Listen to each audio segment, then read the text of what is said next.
The classes of the Elder Scrolls Online are the core of gameplay and define your overall in-game experience. Picking the right class for your character is one of the most important decisions you can make in ESO.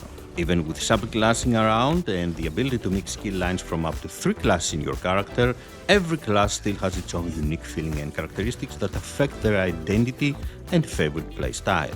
Today we will take a look at each playable ESO class, what makes them unique and how you can get the most out of them in a variety of content.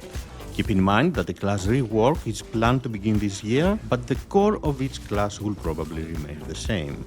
The Arcanist is the class of Eldritch Horror and Magic Damage, a unique class in the game with its own interesting gameplay system called cracks. Arcanist skills generate cracks while other skills consume it to deal more damage and increase their effectiveness. The Arcanist has introduced the quite popular beam setups in ESO for pure class builds but also subclassing. An easy but powerful class to play thanks to their Fate Carver beam but also no beam setups. This is a great option for DPS roles but can also be helpful in support roles thanks to the tank and healer-oriented abilities they offer.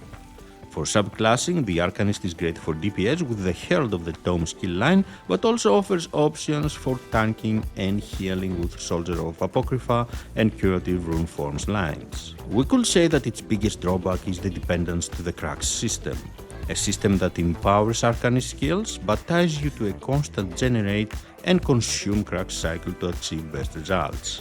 The Dragonknight is the class of Fire, Poison and Earth, one of the core classes of ESO that is available with the base game and offers a variety of elemental and status effects options. Dragonknights shine with fire and poison damage but also make some of the best tanks in the game. A dream option if you would like to create a damage over time setup for PvE or PvP gameplay. Decays are sturdy and beginner friendly, which makes them great for new players in the Elder Scrolls Online. They also offer variety with their setups. Magicka Dragoknights make excellent fire mages thanks to their fire-based attacks. Stamina Dragoknights on the other hand utilize poison masterfully to create deadly dot-based setups. The class defensive abilities will help you survive harder solo content but also become a strong tank in ESO. For subclassing builds, their Draconic Power offers defensive abilities while Earthen Heart is a must-have for tanking. Ardent Flame adds great fire and poison effects but is mostly used in damage over time builds. Their biggest drawback is that they have to cast ultimates often to generate resources and Magicka Decays have to stay close to their enemies to be efficient with their attacks. The Necromancer is the class of death and elemental damage in ESO, a tough class to master that can summon temporary minions to assist in fight. Necromancer sounds like a cool class to play, but in reality it is one of the hardest for new players, mainly because of the extreme micromanagement minions require. Despite that, Necros have access to several status effects like fire, shock, frost, poison and disease damage. This makes them a nice option if you wish to create a thematic build as a pure class, but especially with subclassing. They shiny damage over time setups like Decays, which is also why you often see lines from both classes in the same subclassing builds. They're not the best for DPS roles, but they offer valuable abilities for support, whether we're talking about tanking or healing. Gravelord is an important line for dot-based subclassing builds, while Bone Tyrant is very good for tanking. Their biggest drawback is that they rely on the Blastbone skill for their best damage, but also the minions micromanagement that requires constant resummoning. The class of Stealth and Shadow, one of the base game classes that offers the only form of cloak in the game. Nightblade is the assassin roguelike class of ESO, but also the least beginner-friendly class in the game. Despite that, the Nightblade is the king of subclassing right now.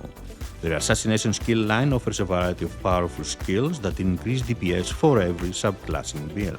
Because of this, every successful DPS build designed with subclassing will include assassination. As a pure class, the Nightblade is not that strong but offers great tools to enjoy your game, especially if you prefer stealth playstyles and sneaking around. Thanks to their Shadow Disguise stealth ability, Nightblades also make the best thief builds in the game. Playing as a thief is a fun alternative way to enjoy ESO and earn a lot of gold. It is also the only possible pacifist playstyle in the game if you are looking for a way to enjoy the Elder Scrolls Online without killing anyone or anything. Nightblades are amazing for solo content as well, but again harder to learn at first. This is thanks to their siphoning skill line, and more specifically the siphoning attack skill that restores health and resources passively when you deal damage. A tough class to learn that can be powerful when you know how to use it. The class of lightning, shock damage and deadly pets. Sorcerers, unlike necromancers, summon permanent pets to assist them in fighting or other roles in ESO. This is the prevalent pet class of the game that you can however use with other class lines for subclassing pet setup. The Magicka Sorcerer is the most beginner-friendly class in ESO and an amazing option for new players. The class is fun and strong to play but lacks flexibility. You can either play a pet sorcerer or a shock-based sorcerer with pets or without. Regardless of this, they are a great class to pick for every type of content from group PvE to solo PvE and PvP. The Daedric Summoning line is good if you wish to create subclassing pet setups, but it is their Stormcalling line that makes them a good addition to most DPS subclassing builds. A line with strong shock-based skills and passives that can boost your overall damage. Dark magic can find some use in support roles but is not that popular outside of sorcerer main, pure or subclassing builds. You could say that the sorcerer's biggest drawback is the dependence to pets and that they have to spam their shield skills to survive harder content.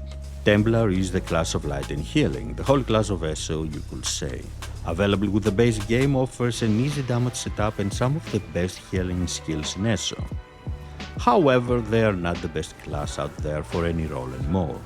Jabs is their most iconic skill for damage dealing, but it is better to use another class spammable with a subclassing setup if you really want to deal good damage with a Templar. Their biggest contribution to DPS is their Eldritch Spear line and its Burning Light passive that deals extra damage with your attacks. Templars mostly shine in healer support roles thanks to their Restoring Light skill line and the several AoE heals and support skills you can find there. This is why they make some of the best healers in the game. A Templar can also create a Paladin-like tank build in ESO. They are not strong as tanks, but they offer the ability to roleplay as a Paladin if you wish. Eldritch Spear and Burning Light is their best contribution to DPS subclassing builds, while Restoring Light can work for healing. Overall, the class is weak right now, but offers a simple and easy play style that can help new players understand the game faster. The class of Nature and Ice. Wardens are powerful with access to frost damage and animal-like skills. The best class to pick if you wish to create a frost DPS build in ESO. Their Animal Companions line offers several offensive skills that deal massive damage and can help in subclassing setups. However, you will have to use many of those skills to maximize your efficiency. Their Winter's Embrace line offers strong frost-based skills and some amazing passives for damage and tanking. This line is viable for tank subclassing builds in ESO.